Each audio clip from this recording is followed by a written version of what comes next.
Después de ver cómo pensamos sobre las ecuaciones diferenciales ordinarias en el capítulo 1, ahora nos quedamos estudiando la ecuación del calor en el caso unidimensional de una varilla. La pregunta es, ¿cómo tenderá a cambiar la distribución de temperatura a lo largo de dicha varilla con el tiempo? Esto nos dio un buen primer ejemplo de una ecuación diferencial parcial. Nos indicó que la tasa a la que cambia la temperatura en un punto dado con el tiempo depende de la segunda derivada de esta temperatura en ese punto con respecto al espacio. Donde hay una curvatura en el espacio, hay cambio en el tiempo. Aquí vamos a ver cómo resolver esa ecuación. En realidad es un poco engañoso referirse a todo esto como resolver una ecuación. La ecuación diferencial parcial en sí solo describe una de las tres restricciones que nuestra función de temperatura debe satisfacer si va a describir con precisión el flujo de calor. También debe satisfacer ciertas condiciones de contorno, de lo cual hablaremos en un momento. Y una condición inicial, es decir, no puedes elegir cómo se ve en el tiempo t igual a 0. Esta restricciones adicionales son realmente donde radica todo el desafío. Hay un vasto océano de funciones que resuelven la EDP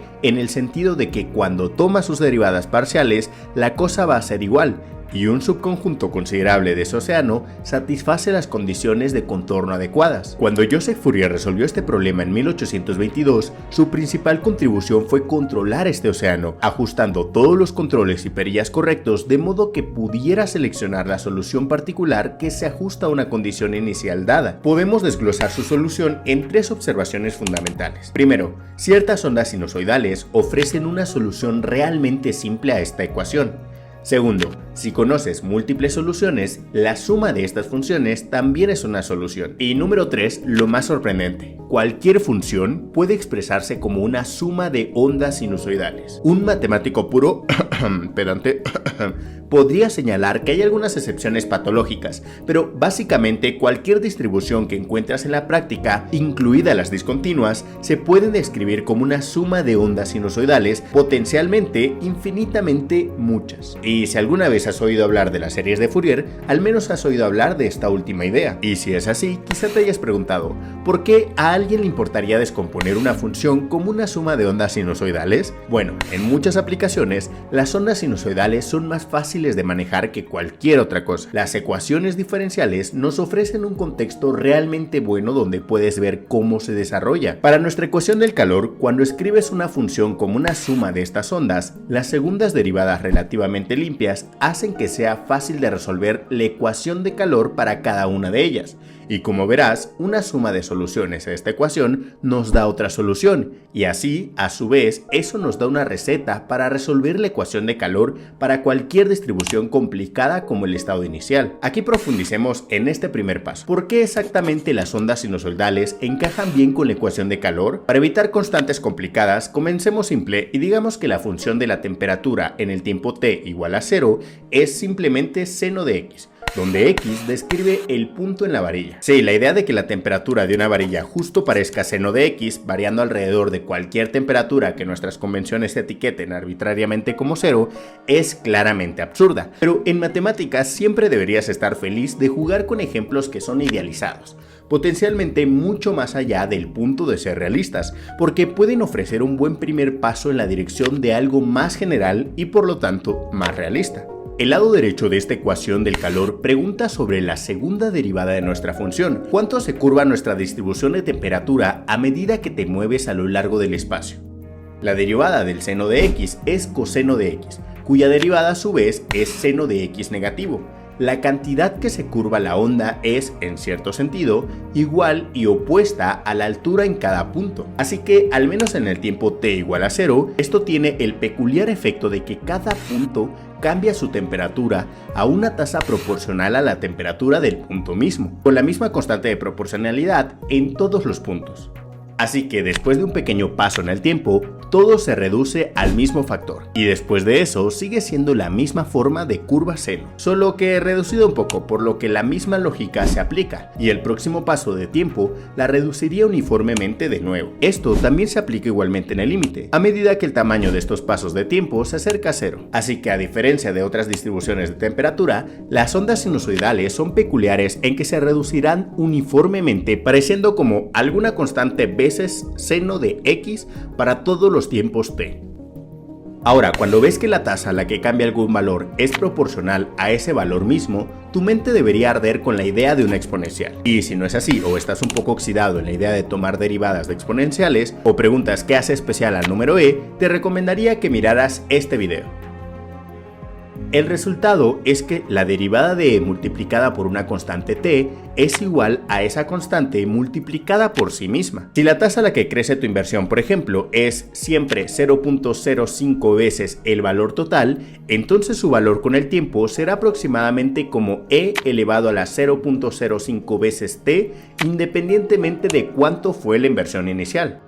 Si la tasa a la que cambia la cantidad de átomos de carbono 14 en un hueso antiguo es siempre igual a alguna constante negativa veces esa cantidad en sí, entonces con el tiempo ese número se verá aproximadamente como e elevado a esa constante negativa multiplicada por t por cualquiera que fuera la cantidad inicial.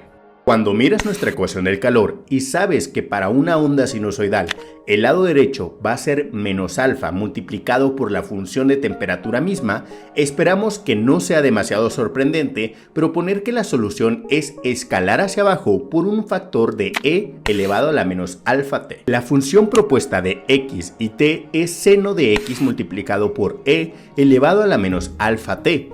Tomando la segunda derivada parcial respecto a x, ese término e elevado a la menos alfa t parece una constante, ya que no tiene ningún x en él, así que simplemente viene de colado en el viaje, como si fuera cualquier otra constante, como 2, y la primera derivada respecto a x es coseno de x veces e elevado a la menos alfa t. Asimismo, la segunda derivada parcial respecto a x se convierte en menos seno de x multiplicado por e elevado a menos alfa t, y por otro lado, si miras la derivada parcial respecto a t, ese término seno de x ahora parece una constante, ya que no tiene una t en él, así que observamos alfa negativo multiplicado por e elevado a menos alfa t multiplicado por el seno de x. Así que, de hecho, esta función hace que la ecuación diferencial parcial sea verdadera.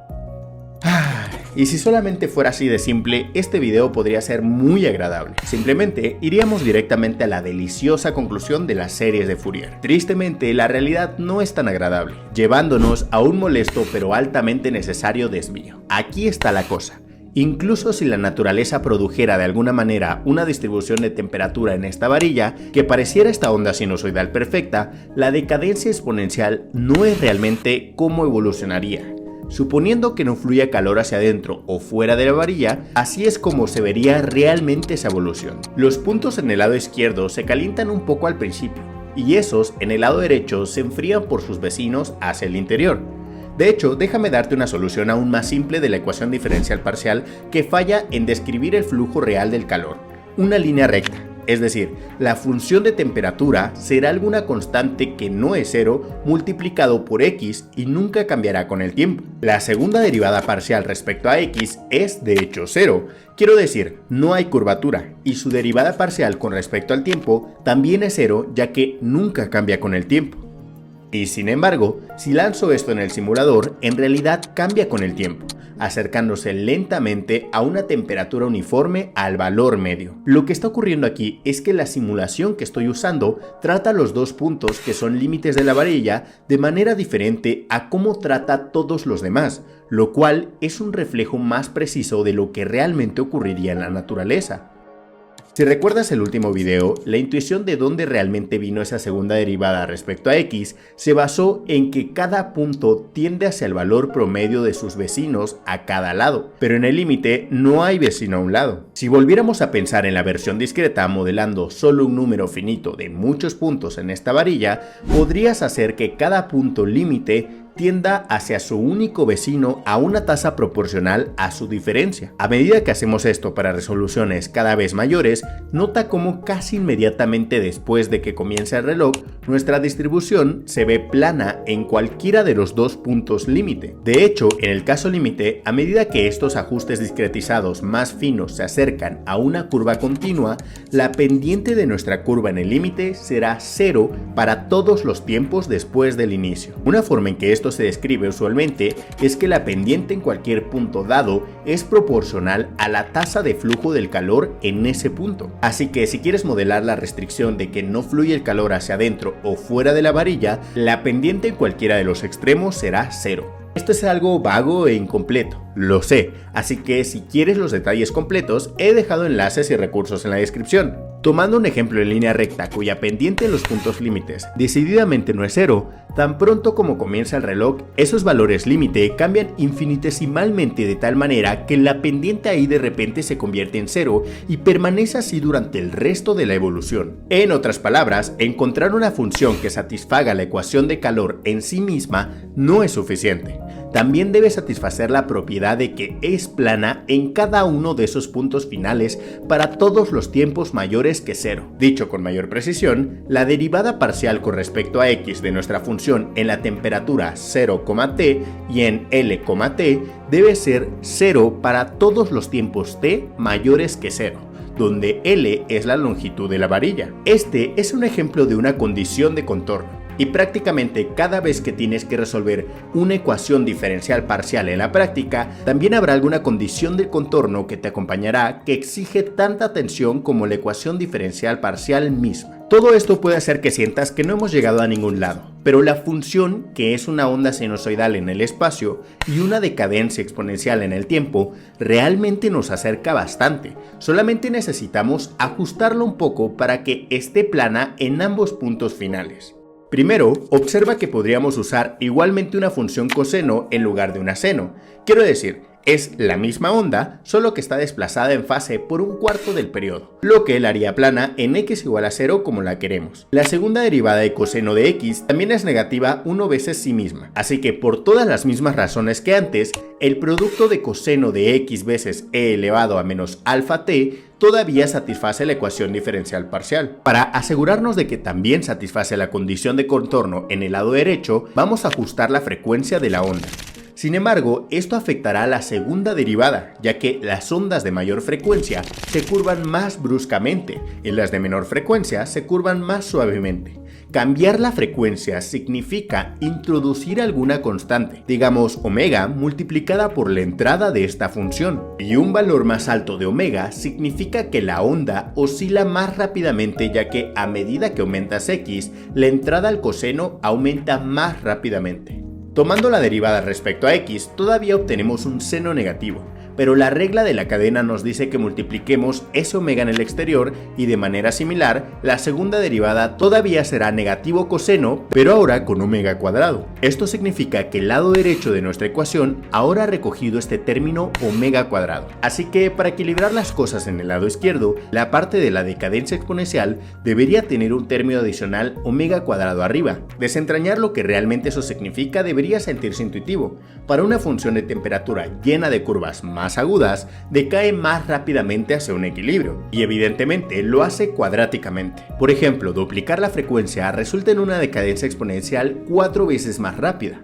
Si la longitud de la varilla es L, entonces la frecuencia más baja, donde ese punto más a la derecha de la distribución será plano, es cuando omega es igual a pi dividido por L. ¿Ves que de esa manera, a medida que x aumenta hasta el valor L, la entrada de nuestra expresión de coseno sube a pi, que es la mitad del periodo de una onda de coseno? Encontrar todas las frecuencias que satisfacen esta condición de contorno es algo así como encontrar armónicos. Básicamente pasas por todos los múltiples enteros de esta frecuencia base, pi sobre L. De hecho, incluso multiplicarlo por 0 funciona. Es una solución válida con condición de contorno y todo. Y con eso, estamos fuera del desvío accidentado de la condición de contorno y de vuelta en la autopista. Avanzando, estamos equipados con una familia infinita de funciones que satisfacen tanto la ecuación diferencial parcial como la molesta condición de contorno. Las cosas definitivamente se ven más intricadas ahora, pero todo se deriva de la observación básica de que una función que parece una curva sinusoidal en el espacio y una decadencia exponencial en el tiempo se ajusta a esta ecuación, relacionando sus segundas derivadas en el espacio con primeras derivadas en el tiempo. Y por supuesto que tus fórmulas deberían empezar a verse más intricadas. Estás resolviendo un problema realmente difícil. Esto en realidad es un buen punto de parada para que podamos reflexionar, así que por ahora dejémoslo aquí, y en el próximo video veremos cómo utilizar esta familia infinita para construir una solución más general. Para cualquiera de ustedes preocupados porque nos detuvimos demasiado en un solo ejemplo en una serie que está destinada a dar una visión general de las ecuaciones diferenciales, vale la pena enfatizar que muchas de las consideraciones que surgen aquí son de hecho temas frecuentes a lo largo del campo. Primero, el hecho de que modelamos el límite con su propia regla especial, mientras que la ecuación diferencial principal solamente caracterizaba el interior. Es un tema muy regular y un patrón que vale la pena acostumbrarse, especialmente en el contexto de las ecuaciones diferenciales parciales. Además, toma nota de cómo lo que estamos haciendo es descomponer una situación general en casos idealizados más simples. Esta estrategia surge todo el tiempo, y de hecho es bastante común que estos casos más simples parezcan alguna mezcla de curvas sinusoidales y exponenciales que no es en absoluto única para la ecuación de calor, y a medida que avanza el tiempo vamos a tener una comprensión más profunda de por qué esto es cierto. Y antes que te vayas, espera, quiero decirte que si te parece interesante además el mundo de la ingeniería, tecnología y ciencias aplicadas, date una vuelta por este proyecto llamado Ingesaurio, donde encontrarás las cosas geniales de la ingeniería.